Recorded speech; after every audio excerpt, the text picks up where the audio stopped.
आज से हम एनसीईआरटी की क्लास 9th की ज्योग्राफी की सीरीज स्टार्ट कर रहे हैं, जिसमें हम चैप्टर बाय चैप्टर आगे बढ़ते चलेंगे और पूरी क्लास 9th की एनसीईआरटी को हम वीडियो बाय वीडियो कवर करेंगे।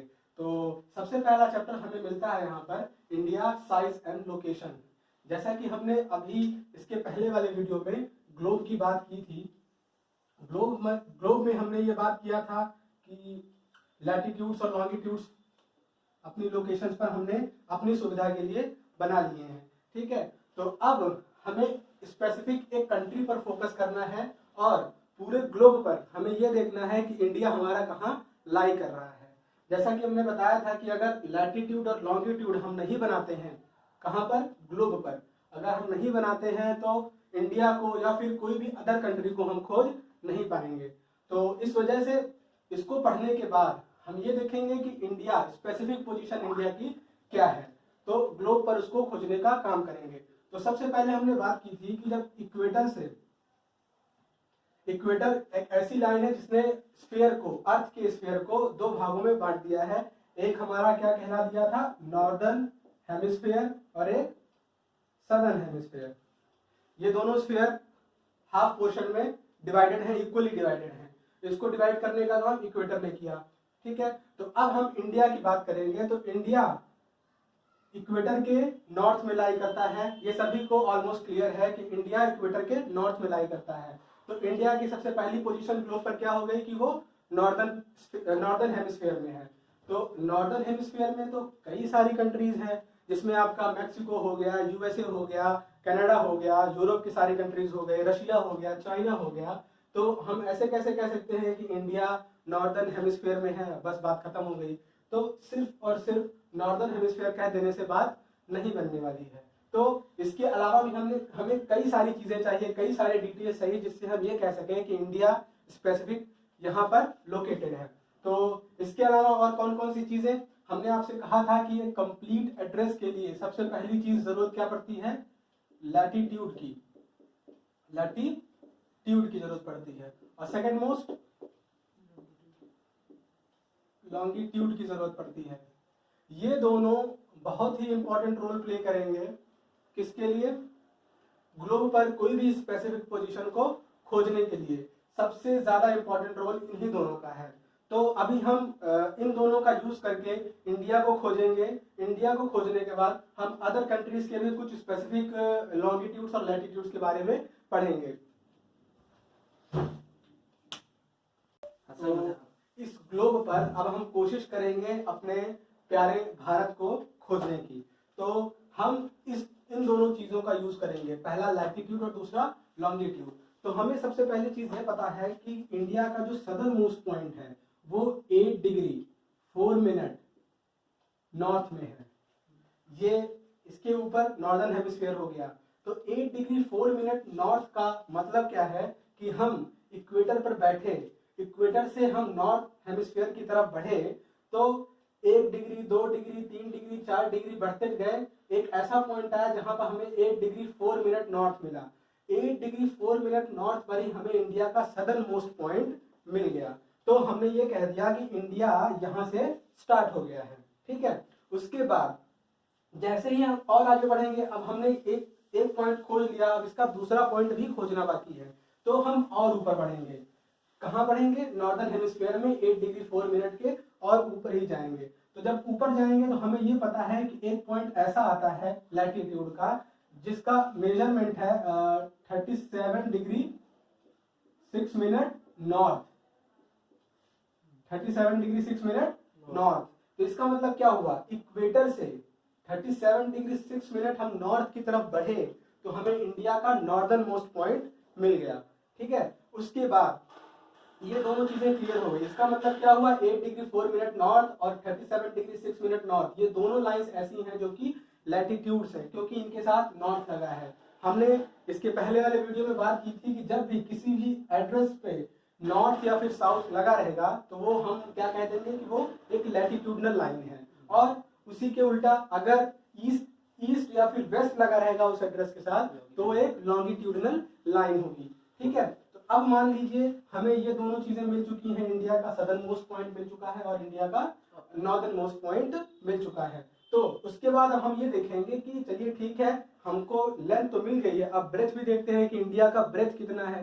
ठीक है, तो वाइडनेस इंडिया की क्या है, इसको मेजर करने के लिए हम कहाँ पे बैठे, पहले हम सबसे पहले बैठे जो हमने एक इंडियन स्टैंडर्ड मेरिडियन बनाया है, इंटरनेशनल स्टैंडर्ड मेरिडियन बनाया है, मतलब 0 डिग्री, इंडियन नहीं सॉरी, इंटरनेशनल स्टैंडर्ड मेरिडियन बनाया है जो कि लंदन से पास कर रही है, जिस लाइन को सभी कंट्रीज ने एक्सेप्ट किया है कि ये 0 डिग्री ही कहलाएगा। ठीक है, तो इस 0 डिग्री से हम किस तरफ बढ़ रहे हैं, ईस्ट की तरफ बढ़ रहे हैं।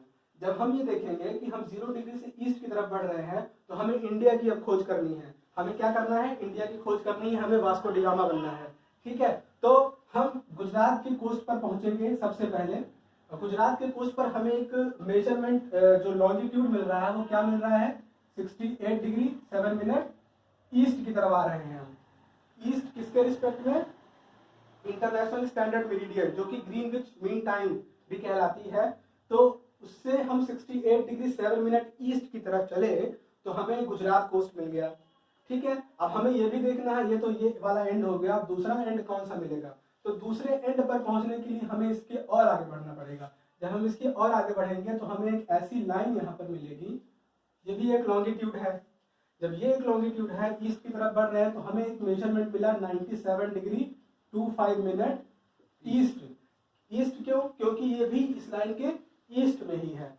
तो जो ये 4 एड्रेस हमें मिले हैं, इन चारों को अगर हम एक साथ बोलेंगे तो हमें कोई भी इंसान, चाहे वो वास्को डी गामा हो, चाहे वो कोई नॉर्मल आदमी हो, वो श्योर शॉट ये बता सकता है कि हाँ ये जो मेजरमेंट है ये इंडिया की है। तो हमें ये इंडिया यहाँ पर मिल जाएगा।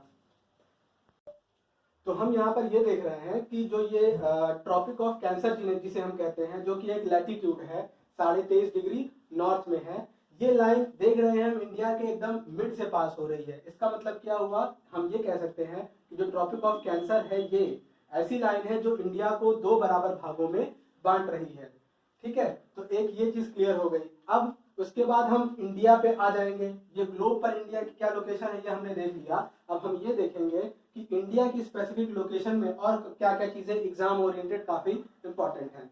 तो सबसे पहले हर चीज हम ये देखेंगे कि जो 37 डिग्री 6 मिनट पर हमें एक लैटिट्यूड मिला, या फिर जो हमें साउथ में सबसे 8 डिग्री 4 मिनट का लैटिट्यूड मिला, या फिर एक पॉइंट ऐसा आया यहाँ पर जहां पर हमें 68 डिग्री 7 मिनट ईस्ट मिला। वैसे ही यहाँ पर एक ऐसा लॉन्गिट्यूड आया जो कि 97 डिग्री 25 मिनट ईस्ट मिला। तो हम ये देखेंगे कि ये एक्सट्रीम पॉइंट्स है इंडिया के। मतलब एक्सट्रीम पॉइंट का मतलब क्या है, सबसे उत्तरी छोर हो गया, सबसे दक्षिणी हो गया, सबसे पूर्वी छोर हो गया और सबसे पश्चिमी छोर हो गया।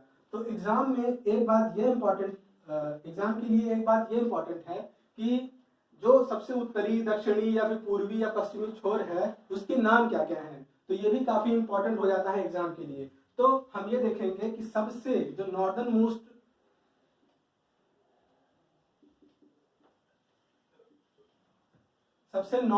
जो पॉइंट है इंडिया का, उसे हम कहते हैं इंदिरा कॉल।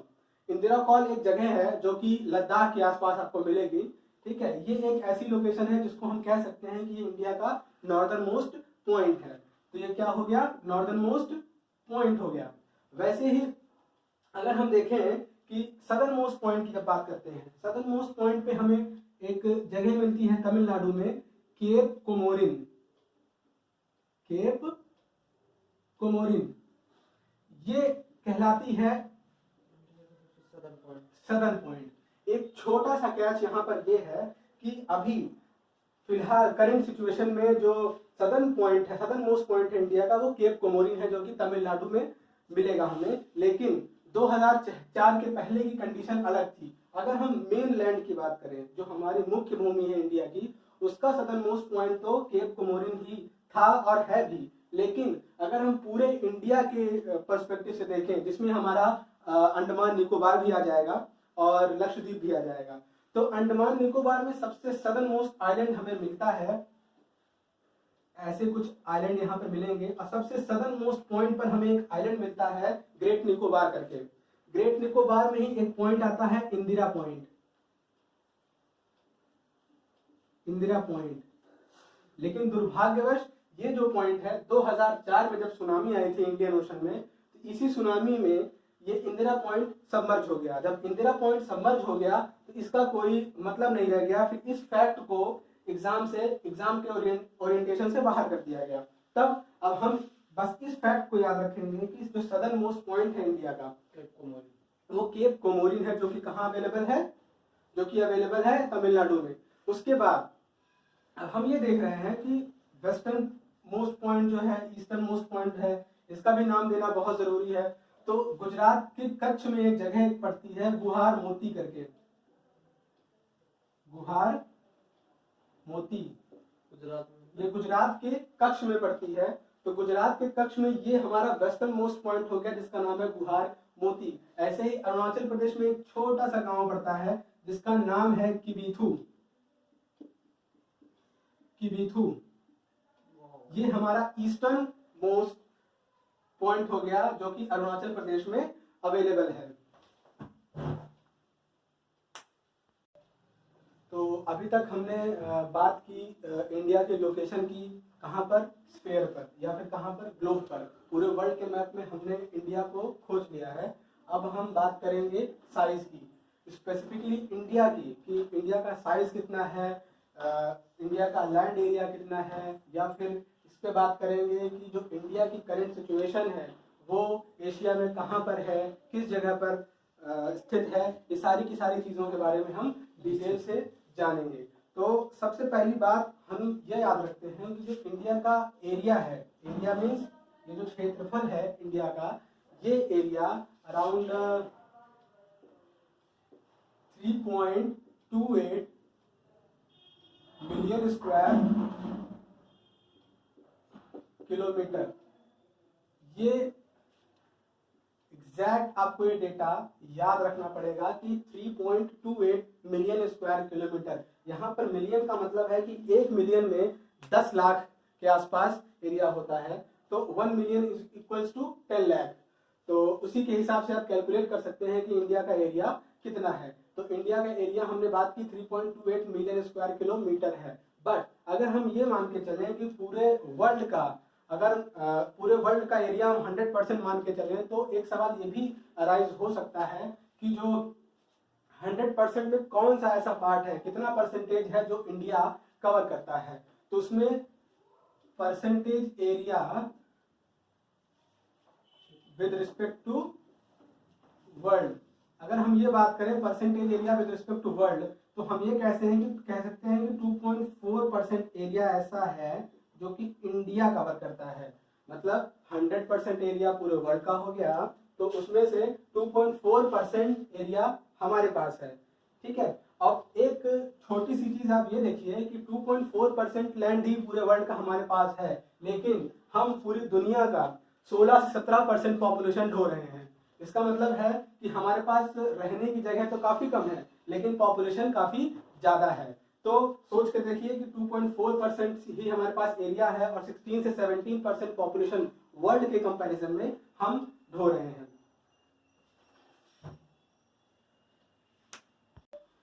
तो अभी तक हमने ये बात की कि इंडिया का एरिया टोटल कितना है, 3.28 मिलियन स्क्वायर किलोमीटर है। और हमने ये भी बात कर ली कि जो इंडिया का एरिया है वर्ल्ड के रिस्पेक्ट में वो कितना है, तो 2.4% एरिया कवर करता है इंडिया। इसके बाद हम बात करेंगे कि जो इंडिया है, इंडिया जो हमारी कंट्री है, ये पूरे वर्ल्ड में कौन से पोजीशन पर आती है।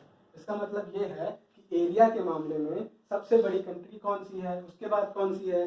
तो इंडिया हमारी किस नंबर पे आती है, तो इंडिया हमारी 7th पोजीशन पर आती है एरिया के कंपैरिजन में।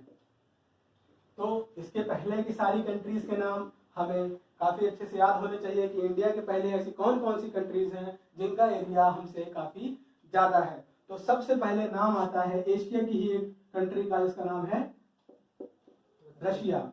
रशिया के बाद नॉर्थ अमेरिका की एक कंट्री है कनाडा। कनाडा के बाद एक कंट्री नॉर्थ अमेरिका की ही यूएसए यानी कि अमेरिका। उसके बाद चाइना आ जाता है। ऐसे करते करते आप ये इन चारों की पोजीशन याद रखेंगे, ऐसे करते करते हमें एक ब्राजील मिलेगी जो कि कहाँ पर है, ये साउथ अमेरिका में है। उसके बाद ऑस्ट्रेलिया। ये टॉप 6 कंट्रीज हैं जिनका सीक्वेंस लगा हुआ है एरिया वाइज। सबसे ज्यादा एरिया रशिया का है, then Canada, then USA, then China, Brazil, Australia and then India. India 7th position पर आता है एरिया के मामले में। उसके बाद इन सारी चीजों को कवर करते हुए हम ये देखेंगे कि इंडिया की बाउंड्रीज के बारे में थोड़ी सी बात कर लेते हैं। बाउंड्रीज इन द सेंस कि इंडिया किस किस कंट्री के साथ कितनी कितनी बाउंड्री शेयर करता है, और इंडिया का कोस्ट लाइन कितना है। कोस्ट लाइन मतलब ऐसी लैंड जो कि डायरेक्ट ओपन है, किससे, सी से ओपन है। तो सबसे पहले हम कोस्ट लाइन की बात करते हैं। तो हम ये देखेंगे गुजरात का जो कठियावाड़ पेनिनसुला है, यहाँ से लेते हुए जितना ये एरिया कवर हो रहा है बांग्लादेश ये वेस्ट बंगाल तक, ये पूरा का पूरा कोस्ट लाइन है। तो एक बेसिक फैक्ट ये भी आता है कि ये कोस्ट लाइन है, इसकी लेंथ कितनी है। उसके बाद ये जो लैंड मास का जो ये बॉर्डर है ये कितना है। इन सारी चीजों के बारे में भी हम डिटेल से अभी बात करेंगे। तो अभी हमें बात करनी है कोस्ट लाइन के लेंथ की और लैंड मास जो कि लैंड बाउंड्री बनाता है अदर कंट्रीज के साथ, उसके बारे में हमें डिटेल से जानना है। तो सबसे पहले हम कोस्ट लाइन को पकड़ते हैं। जो इंडिया का कोस्ट लाइन है, हम यहाँ जो मेन इंपॉर्टेंट पॉइंट्स हैं उसके बारे में ही सिर्फ बात करेंगे। तो कोस्ट लाइन मतलब सभी को बातें समझ में आ गई कि ऐसा लैंड मास जो कि ओपन है टुवर्ड्स ओशन। तो सबसे पहली चीज हम ये ध्यान रखेंगे कि टोटल जो कोस्ट लाइन है, अगर बात करें total coast line 7516.6 kilometre according to NCERT। और ये फैक्ट डिजिट बाय डिजिट आपको याद होना चाहिए। 7516.6 किलोमीटर ये NCERT के अकॉर्डिंग है। और अगर इसमें भी अगर हम बात करें, इसमें भी दो तरह की चीजें आती हैं जो कि दिमाग में रखने लायक बातें हैं। सबसे पहली बात ये है कि ये तो हमारी मेन लैंड इंडिया हो गई, मेन लैंड इंडिया ये हो गई। लेकिन यहाँ पर हमें देखेंगे तो एक आइलैंड का ग्रुप मिलेगा, अंडमान एंड निकोबार आइलैंड मिलेगा, ठीक है। और एक आइलैंड हमें यहाँ पर कुछ मिल जाएगा जो कि कहलाएगा लक्षद्वीप। लक्षद्वीप, ठीक है। तो ये लक्षद्वीप जो हो गया, लक्षद्वीप और अंडमान निकोबार आइलैंड, अगर इस पूरे कंप्लीट इंडिया के साथ हम अंडमान निकोबार आइलैंड और लक्षद्वीप की बात करेंगे तो ये कंप्लीट इंडिया की कोस्ट लाइन कहलाएगी, क्योंकि ये जो आइलैंड है इसके आसपास भी कोस्ट लाइन मिलेगी हमें, और अंडमान निकोबार जो है इस आइलैंड के आसपास भी हमें कोस्ट लाइन मिलेगी। तो अब इसको भी और इस मेन लैंड को जब कंप्लीट कर रहे हैं तब जाके हमें कितना मिल रहा है, 7516.6 किलोमीटर मिल रहा है। बट अगर इन दोनों को एक्सक्लूड करें, अगर इन दोनों को एक्सक्लूड करते हैं, सिर्फ मेन लैंड की बात करते हैं, अगर मेन लैंड का मतलब समझ में आ गया है, यहां से पूरा लेते हुए ये एक्सक्लूडिंग अंडमान निकोबार एंड लक्षद्वीप, इसको इंक्लूड नहीं करना है, तो ये अराउंड 6100 किलोमीटर के आसपास का हमें एरिया मिलता है, ठीक है। ये मेन लैंड की बात हो गई कोस्ट लाइन में। अब यहां तक बात कोस्ट लाइन की कंप्लीट हो गई। अब हम बात करते हैं लैंड बाउंड्री की।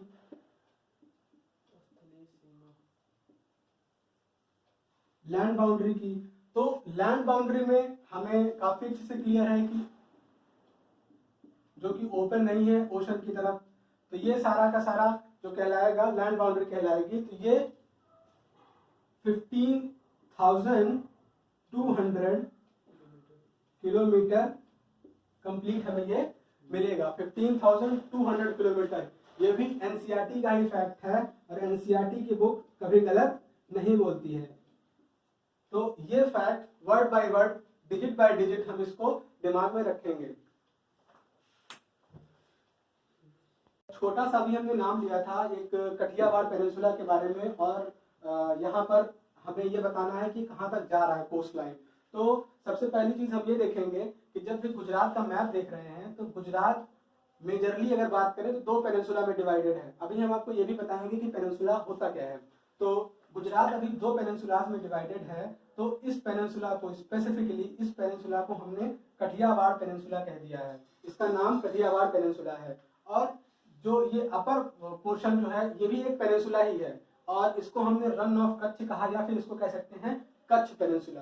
तो अब हम बात करते हैं कि पेनिनसुला, जो पेनिनसुला है ये किस चिड़िया का नाम है। तो पेनिनसुला ऐसे लैंड मास को कहते हैं, मान लीजिए इंडिया का सदर्न पोर्शन है, तो जो भी लैंड मास वाटर बॉडी से तीनों तरफ से घिरा रहेगा उसे हम पेनिनसुला का नाम देते हैं। तो कोई भी लैंड मास जो कि तीन तरफ से वाटर बॉडी से घिरा हुआ है वो लैंड मास क्या कहलाया, पेनिनसुला कहलाया। इसीलिए हम इसको डेक्कन पेनिनसुला कह के बताते हैं इंडिया के साउथ वाले पोर्शन को, ये डेक्कन पेनिनसुला है। क्यों? क्योंकि ये इधर भी वाटर बॉडी, इधर भी वाटर बॉडी और साउथ में भी वाटर बॉडी, तीनों तरफ से वाटर बॉडी से घिरा हुआ है। इसीलिए हमने इस पोर्शन को क्या कह दिया, इंडिया के एक पेनिनसुला है।